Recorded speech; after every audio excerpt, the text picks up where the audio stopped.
Over the past 2 weekends, we've been treated to 2 fantastic races, which saw the F1 2020 season get underway in Austria. But now the show moves on to the circuit that is often referred to as the Monte Carlo without the walls. It is, of course, the Hungaroring in Budapest.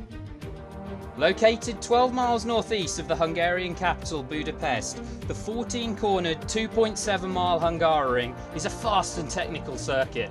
Drivers love this track, although it is a real challenge sometimes to overtake around here. But that's not stopped the circuit showing us many memorable moments over the years. Let's take a closer look at a lap then, and we're of course riding on board with the McLaren after their incredible start to the season. So the last corner, we want to make sure we've got a nice wide flowing entry into this as we cross the line, so that gives us the most amount of speed as we charge towards turn 1. All the way up to 8th gear then, and we're going to be dropping down 6 gears to second just after the 100 metre board. Hard on the brakes, kissing that inside apex and opening the car again as we start the second DRS zone. The little straight then as we head down towards turn 2, it's a downhill off-camber braking zone, so it's really easy to snatch the inside and lock up the brakes on the way in. Now we're charging up towards one of the fastest corners on the circuit, turn 4, from 7th gear down to 6th, throw it in, use up all that curb on the exit.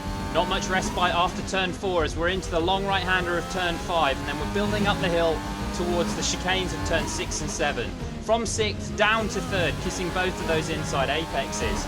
So we short shift the car up to 5th, then we're back down into 4th gear for turns 8, turns 9, and a little bit of a straight before we throw it into turn 10.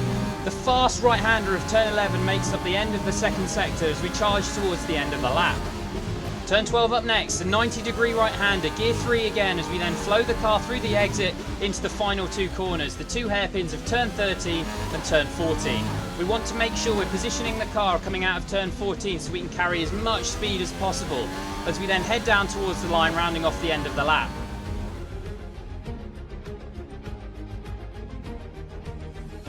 So there we have it then, a lap of the 2.7-mile Hungaroring circuit.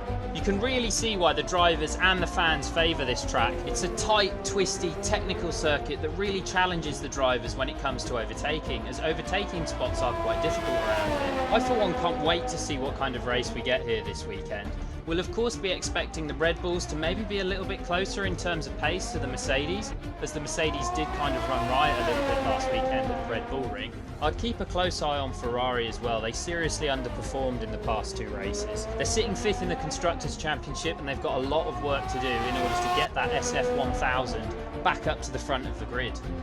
Another really exciting prospect we've got to look forward to over the course of this season is the midfield battle.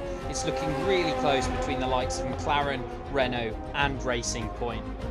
If the top 3 were to have a little bit of a muck-up, like Ferrari did for example in the second race, those extra points that are up for grabs could be mega in the Constructors' battle, which we expect to be really close this year between those 3 teams.